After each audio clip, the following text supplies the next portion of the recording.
Hello there. Do me a favor. I want you to close your eyes. With your eyes closed, I want you to think back to your childhood.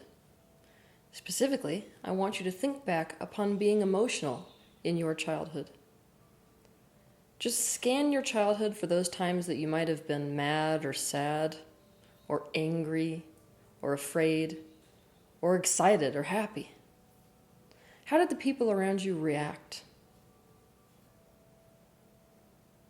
When you're done with that, I want you to think about how other people dealt with their emotions when they were feeling those strong emotions. How did the adults around you deal with their own emotions? How did people react to them? What did emotions mean in the family or culture or society you grew up in? What were you told or indirectly taught was the best way to handle your emotions? What emotional control strategies did the people around you use? Mentally review each emotion. Which ones were good? Which ones were bad? Which ones were acceptable? Which ones were unacceptable? I want you to think about your relationship to each emotion and where you learned that relationship from. What does each emotion mean to you?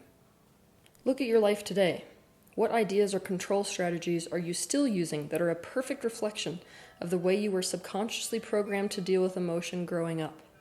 I want you to watch my video on YouTube titled Meaning, the Self-Destruct button. And while you're watching that video, I want you to think about how that video, or that concept presented in that video, applies directly to emotion.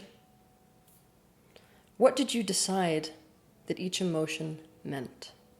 It's normal to want to feel good. The basic survival instinct is to shy away from pain and go towards pleasure. This is not in and of itself a problem. This instinct in and of itself does not cause suffering. Suffering is caused when instead of going towards pleasure, we resist the pain. And this is what we have done with emotion. I want you to imagine that at the back of your head there's a little switch, a bit like a light switch, but this is a control switch. Instead of going light to dark, what it does is good or bad. Anytime you encounter something that your mind has judged as bad because you've learned, because of past experience or from other people, that it's bad, that switch turns on. And when it turns on, it activates your fight or flight mode. If you perceive something as bad, you perceive it as a threat. So you react to it on a physiological level the same way you would react to, say, a snake or a charging bull. You either try to escape or fight with that thing. Escaping from something and or fighting with something is an attempt to control that thing, yourself, or the course of events that follow. Now, why am I bringing this up?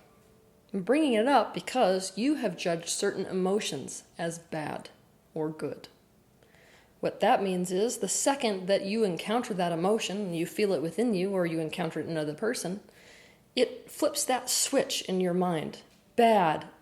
And immediately you go to work trying to control that emotion. You try to fight with it, or you try to escape from it. The thoughts we think about the emotion we are having causes us to immediately add emotion to emotion, and this is like adding kerosene to a fire that's already blazing. No matter what we do to feel better, nothing works.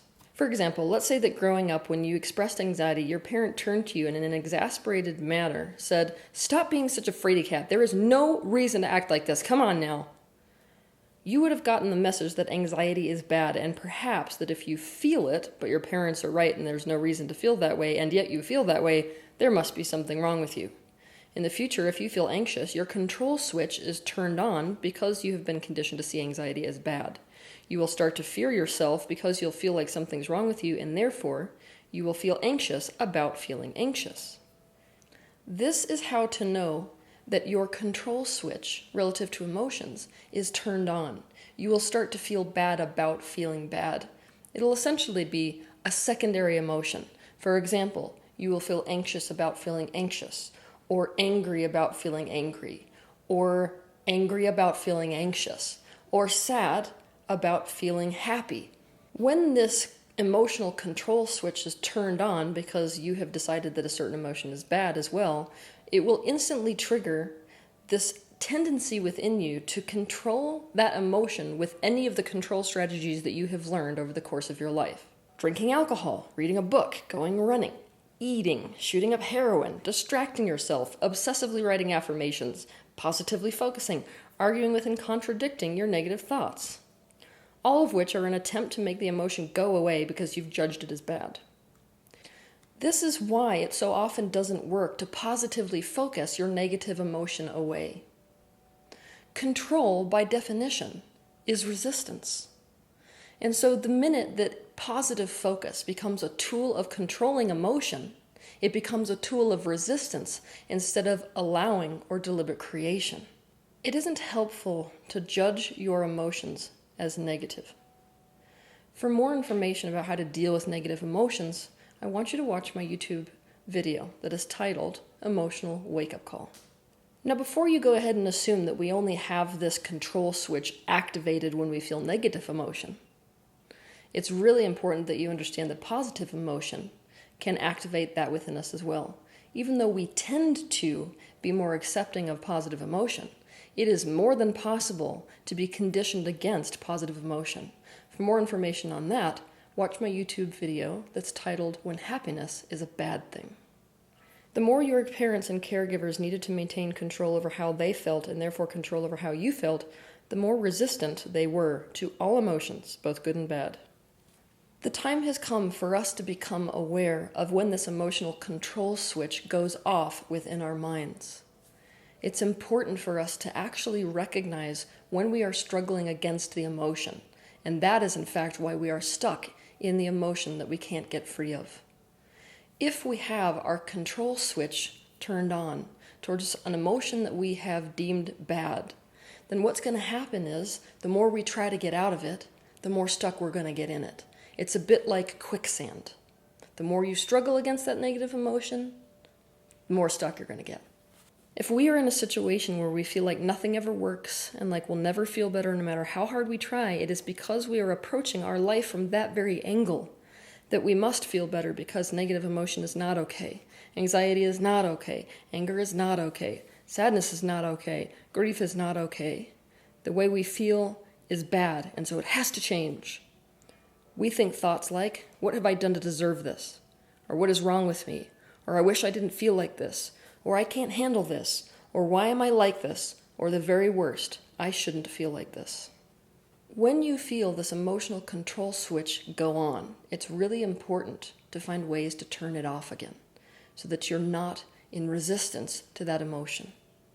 That means find ways to accept and allow that particular emotion that you are having resistance towards. Question the idea that this emotion is bad or good. Ask yourself, what am I making this emotion mean? And then go to work dismantling that meaning. Thoughts and emotions themselves don't cause us suffering. It's believing them that causes us to suffer. If you have judged an emotion as bad, get outside the box by trying to find approval for it. Why is that emotion good? What is this emotion trying to tell me? What is it asking me to do differently or to change about my life?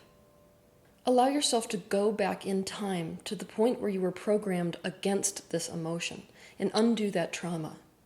To learn how to do this process, I want you to watch my video on YouTube titled How to Heal the Emotional Body.